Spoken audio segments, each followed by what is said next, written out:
All right, joining us live from Puducherry is my special guest, Francois Gauthier, journalist and analyst. Francois Gauthier, thank you so much for joining us on Beyond World is One. The fifth phase is on as we speak. 4 phases over, 2 more to go after this. Where do you think the elections are headed come May the 23rd?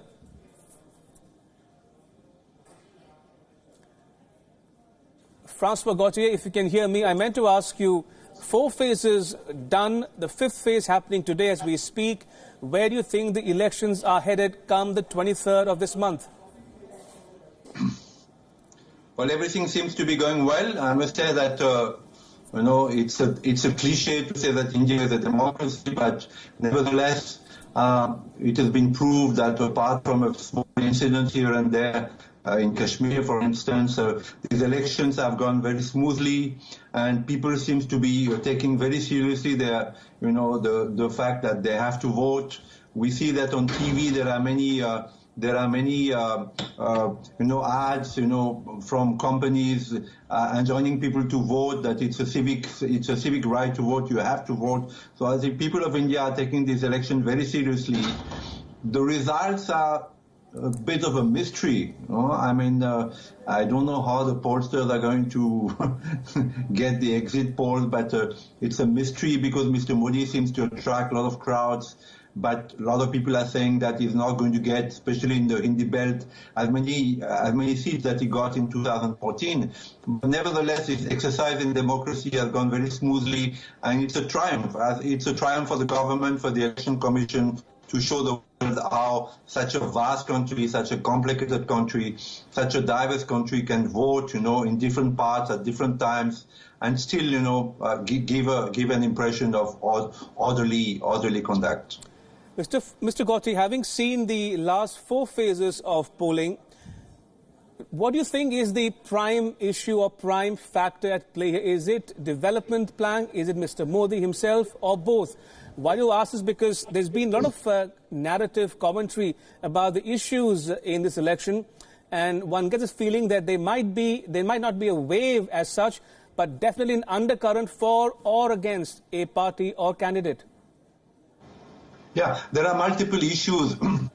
I think two are standing out. One is the popularity of Mr. Modi, which seems to run across, every state, even in states like Kerala, West Bengal, where he goes, huge crowds are coming to see him. And the other one is on the ground, the monetary problem, the monetary concerns of people, of farmers, of the impact of GST, the impact of demonetization. So there might be a contradiction here. People who come to see Mr. Modi and, are enthusiastic about him might not always vote for him.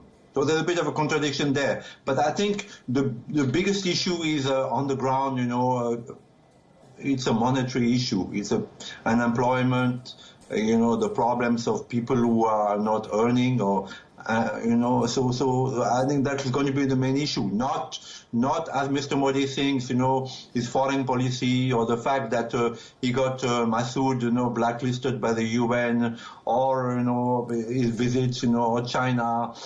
I think the problem is going to be for Mr. Modi on the ground, the effect of GST and demonetization on the small people. So are you suggesting, Mr. Gauthier, that issues such as the economy, unemployment, will come up triumphs over issues such as national security or even Pakistan or Pulwama or Balakot?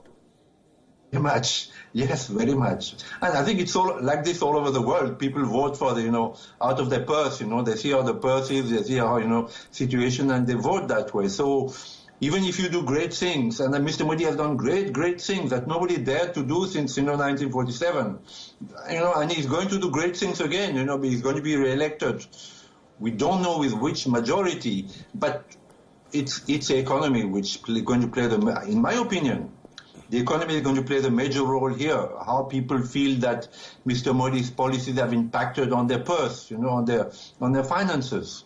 This is what's going to play a major role in this election. Right. So if I understood you correctly, Mr. Gauthier, Francois Gauthier saying that it's going to be the economy front and center of the election this year.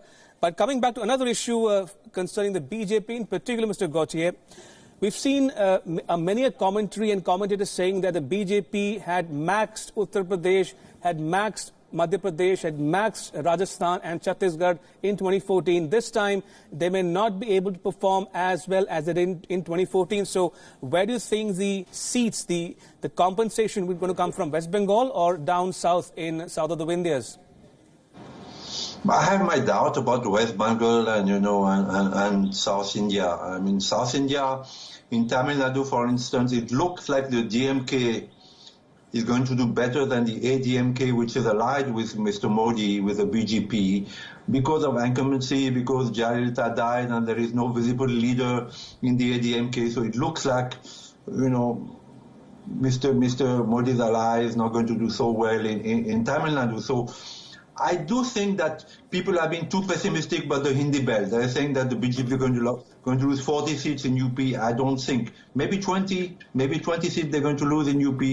This is already a lot. I mean, it's already a lot because Mr. Modi, after all, he's a Hindi man. I mean, though he's from Gujarat, he's a guy who speaks Hindi, who understands, the North. So if the BJP loses 20 seats in UP, it's a lot. It's a lot. It's going to make a lot of difference in the end tally. In the end tally, if UP is less, Rajasthan is less, Madhya Pradesh is less, states that Uttarakhand is less, states that the BJP already lost, state-wise, it's going to make a lot of difference. And I don't think that the South can, make that difference. I don't think that the South can fill up the gap that's going to be, from UP and the Hindi belt. In my opinion, I may be wrong. Indeed, and the focus, as always, has been on two Gandhis, Rahul Gandhi and Sonia Gandhi. What do you make of the third Gandhi in the fray? Priyanka Gandhi, she's not contesting herself, but what do you make of her role of campaigning in eastern UP in particular? Is she a factor at all this election? For sure, she'll make a difference, for sure. I've always thought that all the Gandhis, Priyanka was the one who had more charisma, who looked more like a grandmother, like Indira Gandhi.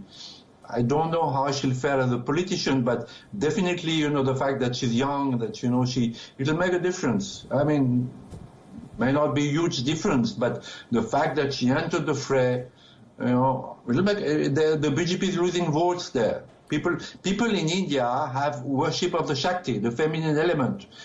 We always forget, Western journalists never understand this very important element in India, in South Asia even, that people have love for women. We see that in Pakistan, they had Benazir Bhutto. In Bangladesh, they have two women prime ministers. So there is a lot of respect for women in this country, in spite of all kind of, problems and excesses, and, we know about the rapes and the sati. But people have a lot of respect for women. So a woman who enters the fray with a young woman, pretty enough, and, speaks a decent Hindi, she'll make a difference, for sure. The innocent people are going to vote for her just because she's the Gandhi family. They might think that, she's part of she's actually a parent of the Mahatma Gandhi, she's from the same family. People might vote for her. I mean, I say, 3-4 million people? 3-4 million people are going to vote because of Priyanka Gandhi for the Congress? That's a lot.